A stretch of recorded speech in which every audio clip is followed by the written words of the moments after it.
Eu tô aqui com a Marcela do Juveniano e o Danilo do Espaço In. A gente vai conversar hoje sobre governança e sucessão. Tá, vou começar pelo primeiro tema, que é sucessão. Primeiro eu vou pedir pro Danilo contar um pouquinho aqui quais são os pilares de sucesso, de uma boa sucessão, e depois eu vou pedir pra Marcela, na sequência, falar um pouquinho de como é que foi a experiência pessoal dela. Boa tarde, gente. Tudo bem? Eu costumo pensar que uma escola, ou ela vai ser vendida, ou ela vai ser dada, ou ela vai falir e fechar. São os três caminhos que tem a sua escola, ou qualquer empresa. Então, ou você vende, e aí você prepara isso para uma venda, ou você prepara a sucessão, porque senão o seu negócio vai quebrar, ou você não faz nada, e aí ela vai realmente falir, porque chega uma hora que a gente já não consegue mais tomar a decisão. Toda vez que a gente chega no processo de sucessão, Toda vez que a gente chega no processo de sucessão, eu costumo dizer, eu tenho 3 histórias para contar de sucessão que eu trabalhei, mas o primeiro ponto é quando o líder, o fundador, o dono, o mantenedor, ele entende que está na hora dele pensar a sucessão. E quando é o momento de pensar a sucessão? 10 anos antes da sucessão. Então é muito comum o mantenedor ele pensar na sucessão quando ele já está no limite dele. E aí já não é uma boa sucessão. Então a sucessão boa são 10 anos antes. E aí você prepara essa sucessão. Bom, tem um monte de coisa aqui. Identificação de quem você vai trabalhar para essa sucessão. Toda a parte de desenvolvimento de liderança dessa pessoa que vai assumir a sucessão. Criação de um conselho, aí entra no que a gente vai falar depois de governança, né? Então, criação desse conselho, se tem acionistas, como esses acionistas vão participar. Depois, quando você olha esse todo, né, seria criação do conselho, papel dos acionistas e do conselho administrativo, que aí é quem está assumindo a sucessão, que vai ser essa pessoa do conselho administrativo. O ponto principal é a questão da transparência. Quais são os dados, quais são os controles que vão ser feitos para você ter todo um sistema de transparência. Mas o principal ponto que eu quero chegar não é nem o protocolo, que é o que eu estou falando aqui da sucessão, mas é o trabalho do sucessor e de quem vai ser sucedido. Se você não tiver um bom trabalho para preparar este líder, a sua instituição ela não vai prosperar. E se você não tiver um bom trabalho com quem vai ser sucedido, esse emocionalmente não dá conta de entregar a instituição, e aí ou ele atropela os processos, ele não deixa os processos acontecer, e ele não consegue aproveitar a parada dele, ele não consegue curtir a vida, ele não consegue aproveitar porque ele está preso no dia a dia da escola de uma forma que as coisas não caminham. Então é muito importante esse entendimento da sucessão quanto preparação do novo líder e a preparação do plano do que está deixando. Eu tenho um caso, nós estamos fazendo isso numa escola aqui em São Paulo, e a dona mantenedora, 5 anos, ela vai parar em 5 anos, e aí a gente já está trabalhando a parada dela, como ela está abrindo, por exemplo, o primeiro ponto, assim, era uma workaholic, hoje ela não trabalha mais sexta-feira à tarde. Por que ela não trabalha mais sexta-feira à tarde? Porque é o primeiro passo para ela começar uma conscientização de que ela está parando. Então ela tem que arrumar alguma coisa para fazer sexta-feira à tarde, porque ela não pode estar na escola sexta-feira à tarde. Então é muito mais um trabalho emocional com ela do que propriamente uma necessidade dela estar ou não estar na sexta-feira à tarde. Porque senão você tem uma coisa importante de falar, senão quem abre mão daquele cargo adoece. Então você pensa na sucessão em quem está deixando o cargo e quem está assumindo o cargo, né? Conta a sua história pra gente, por favor. Boa tarde, pessoal. Eu sou a Marcela, sou do Ceará, minha escola é Juveniano, e a minha sucessão foi um pouco diferente do que costuma ser.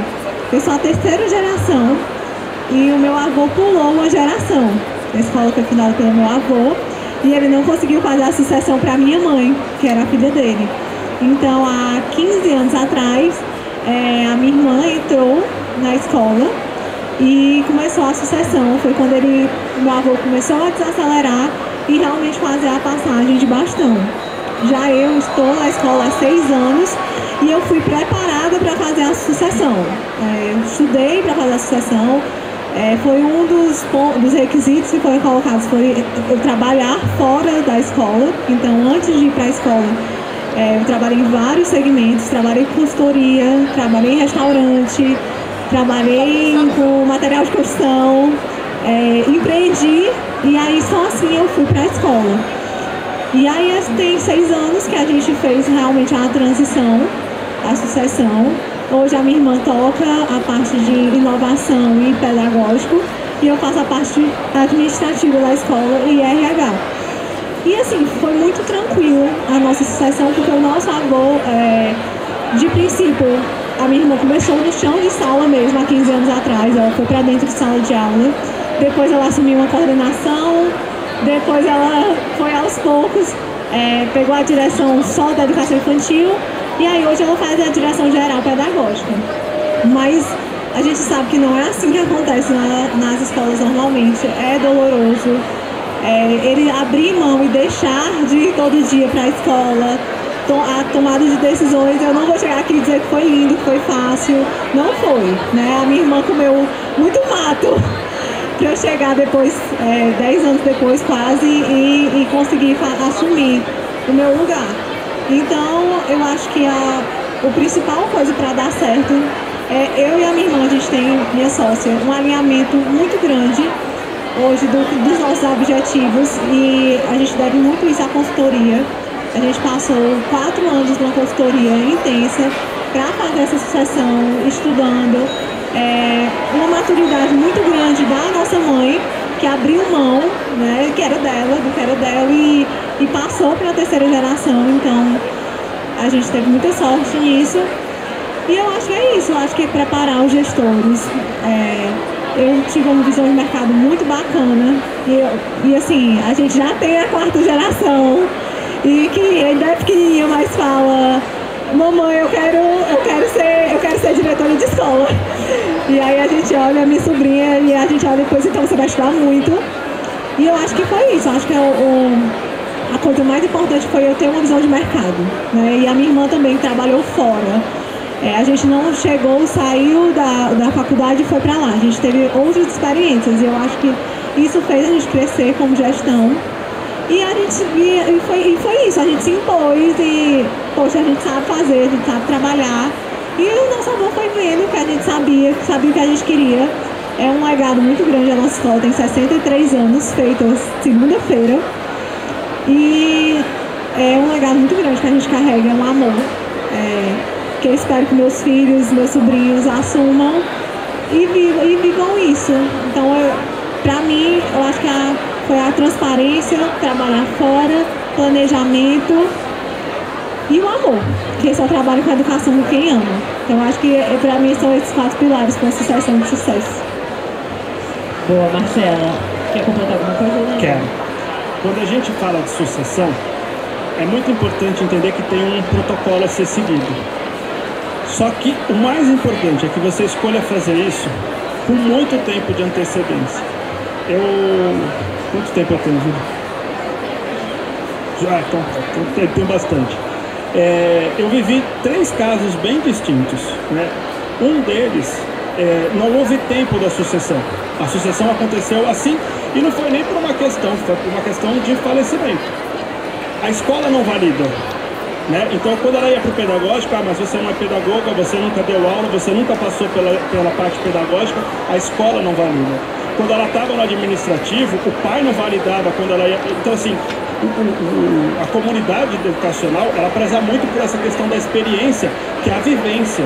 Então, se você não tem na sucessão esse planejamento, a comunidade vai cobrar de quem está fazendo a sucessão. Isso é um ponto crítico.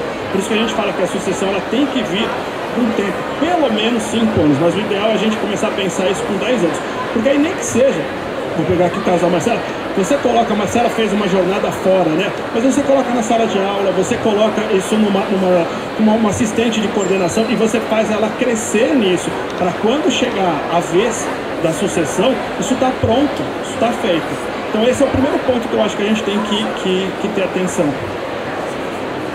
Eu acho isso super relevante o que você está falando, porque eu passei 2 anos na escola sendo uma bruxa, né? Os professores queriam ver um cão e não queriam me ver. Porque eles não te reconhecem. Isso, porque, poxa, essa menina tá chegando de fora, querendo cortar custo, né? Eu cheguei, como eu vim com a mentalidade muito de consultoria, eu cheguei cortando o lanche dos professores. Cheguei cortando o lanche dos professores, ou seja, virei abominável logo de cara, né? Era uma dieta forçada. Então, era, porque eu cheguei olhando os números. E quando a gente está na escola, a gente tem que entender que não são só números, né? E que o professor está ali com nossa matéria-prima mais cara. E aí ele precisa estar feliz. Mas quando eu cheguei, eu não tinha essa vivência de escola. Isso é importante dizer. Eu cheguei cortando o lanche, reduzindo a hora-aula, dizendo, não, esse professor dá hora-aula muito caro, vamos substituir. Então foram 2 anos até que as pessoas, poxa, não, ela não é tão ruim assim, até que ela sabe o que ela está fazendo. No processo de sucessão, é muito importante a figura do mentor. Ou seja, um mentor, no meu caso, que sou um profissional de uma consultoria externa, ou um mentor interno, que seja alguém que vai acompanhar as suas decisões. Eu hoje estava falando com um dono de escola, que tem escola também de 50 anos, e eu falei para ele assim, estava até aqui, conversando com o Laura, ele falou assim, Moacir, me fala uma coisa que você não viveu na escola. Ele fez, nada, eu vivi tudo. Se eu te falar que eu tô com uma escola que tá assim, assim, assim, ele vai falar, faça isso, isso, isso, que ele já viveu. Quando você coloca na mão de quem está entrando na sucessão e ele não tem um mentor, seja ele a figura externa, minha profissão, ou alguém interno, para te ajudar a falar assim, Marcela, não corta isso dos professores, não. Vamos ver outro custo, porque isso aqui vai te gerar mais desgaste, isso vai atrapalhar o clima, isso vai te gerar um problema na conquista deles que não vale a pena a redução de custo. Então, você precisa ter alguém com essa vivência. Por quê? Quando a gente fala de sucessão, a gente não está falando de um cargo médio de hierarquia, a gente está falando de um cargo de topo. E aí esse cargo de topo, a decisão errada, ela tem um custo na instituição altíssimo. E eu não estou falando só do custo financeiro, tem um custo que se chama clima organizacional. Escola vive em ambiente feliz. Escola só produz em ambiente feliz. Então se você erra uma decisão por inexperiência, e está tudo bem, né? Todos nós erramos. Mas às vezes você contamina o clima e você aí causa um buraco. E é isso, a gente passou 2 anos, eu passei 2 anos para conseguir reconquistar essa equipe de professor por causa do lanche, gente. Então é muito importante. E aí, essa coisa da associação, meu avô fazia todos os atendimentos de desconto. E aí o primeiro ano de uma matrícula, ninguém queria falar com ele. Aí ele disse, não, vou começar a passar para Marcelo. Ninguém queria falar comigo, né? Todo mundo queria falar com ele. E aí a gente começou a fazer os atendimentos juntos. Exato, é o papel do mentor. No primeiro ano a gente fez juntos, o segundo ano ele fazia alguns, eu já fazia outros. E hoje, desde que ele saiu, todo mundo sabe, não, desconto com a Marcela. E esse é o que eu achei bacana de ser incluído. Dentro desse processo, ainda no caso, por exemplo, que a gente fala que a identificação do líder, quem que vai ser sucessor, tem um outro caso, porque foi um processo de sucessão numa universidade no Espírito Santo, 2 mantenedores, e eles tinham 4 filhos cada um. Desses, existiam 5 que queriam ser reitores da faculdade. Então você tinha uma briga na família, você tinha um caos na família, porque assim, todos eles na faixa entre 40 e 45 anos, eles diziam que estavam prontos para assumir, sendo que o pai e a mãe não tinham chego ainda nos 70, então tinha muita lenha ainda para queimar, pensando numa reitoria de faculdade. E aí eu fui mentorar esses 5 para entender. Dos 5, um virou político, outro foi embora para Portugal, montar um negócio próprio, um só que ficou, porque o começo da conversa foi assim, tá, vamos entender o que o reitor de faculdade precisa. Primeira coisa, precisa ter mestrado e doutorado. Quem aqui está disposto a fazer mestrado e doutorado? 2 levantaram a mão. Ali 3 a gente já descartou. E aí a gente fez um planejamento de carreira para esses 3. Por quê? Porque tem princípios, tem pré-requisitos para ser diretor de uma escola, é isso. Precisa formar, precisa estudar. Não é assim, eu herdei, eu sou... Não, aí é aquela máxima da tartaruga em cima do poste. Tartaruga por si só não sobe em cima do poste. Mas se ela está lá, alguém colocou, né? Então as decisões vão ser tomadas por uma tartaruga em cima do poste. Então é muito importante esse planejamento da sucessão, porque é um negócio que vai ser dado. E é um negócio que muitas vezes sustenta a família inteira, sustenta... Quantos funcionários vocês têm hoje? Quase 100. Então, são 100 famílias que são sustentadas. Então tem uma responsabilidade social dentro do negócio enorme. E a sucessão tem que passar por tudo isso, né? Então, o conselho, a mentoria, a questão do trabalho emocional com o líder que está abrindo mão. Então, é algo um pouco mais, eu não vou chamar de complexo, mas estruturado do que a gente pensa. Porque muitas vezes eu acho que assim, não, vem cá, deixa eu te ensinar, trabalha comigo aqui 2 meses que eu te preparo. Não é assim. Tem toda uma estrutura ali, tanto protocolar, legal, para isso, quanto emocional. Eu vou puxar um pouquinho aqui, porque eu tenho certeza que todo mundo aqui já está há 10 anos, né, preparando ali a sucessão, então a gente pode passar para o próximo passo, que é falando de governança, tá? Independente se a sucessão foi bem sucedida ou não, a gente sabe que a governança terá que chegar. E aí, Danilo, acho que a gente podia começar com você, falando um pouquinho o que é de fato governança. A governança são as regras. Então, desde você ter um manual de conduta, o código de conduta, mas eu acho que o mais importante é dentro da governança é a estrutura do conselho, né? Conselho administrativo, que aí são os líderes que estão, os acionistas, e aí a preparação desses acionistas, porque muitas vezes você tem 2 sócios, e aí você está fazendo a sucessão. O contrato foi fechado, gente. O contrato foi fechado. Então você tem dentro disso aí a preparação, né, dessa sucessão. Você tem dentro do conselho os acionistas. Esses acionistas, eles têm que ser preparados para respeitar o líder que está assumindo. E você tem a pessoa que está abrindo mão, né, que era o antigo líder. Dentro dessa estrutura de conselho, você começa a ter uma gestão do risco. Qual é o risco? A tomada de decisão de quem está assumindo. Então você precisa ter dentro da governança corporativa uma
sucessão seja alguém que consiga fazer um planejamento com ele de outras atividades.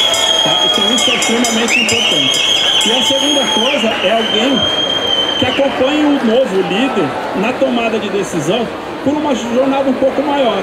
Porque a gente tem, às vezes, um desenvolvimento emocional e técnico, e aí pega uma calmaria na instituição e as tomadas de decisões são mais fáceis. Aí vem um momento de turbulência e pressão, e aí as tomadas de decisões sob pressões são completamente diferentes.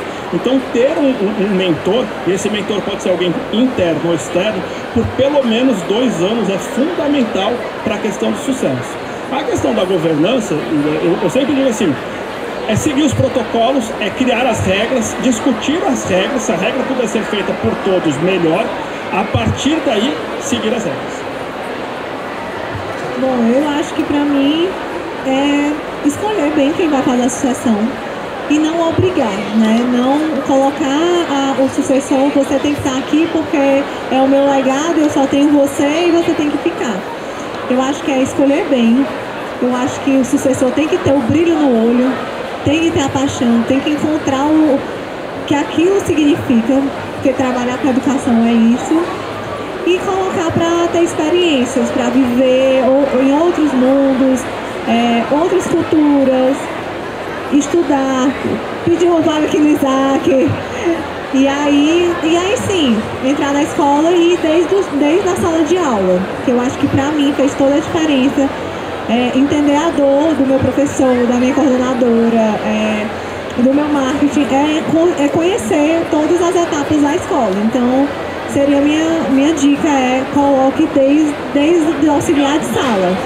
Nem que seja um mês, uma semana, que nem o McDonald's faz. Que para ser o sucessor do McDonald's, eles botam os filhos para fazer todo o processo, toda a etapa. Amanhã eu acho que o João Branco, quinta, vai falar sobre isso um pouquinho. Marcela, o ideal é que dentro dessa sucessão seja criado até um programa de trainee, como se fosse um programa de trainee nas grandes corporações, onde ele circula por todas as áreas da escola, adquirindo a experiência do chão de fábricas. Isso garante não só uma melhor tomada de decisão, como uma aceitação da comunidade. Eu falei que era a última, mas agora eu quero saber, se não tá dando certo, tá? Se tem alguma coisa ali que você tá vendo que a sucessão não tá caminhando bem, que a governança não tá com regras tão claras, como...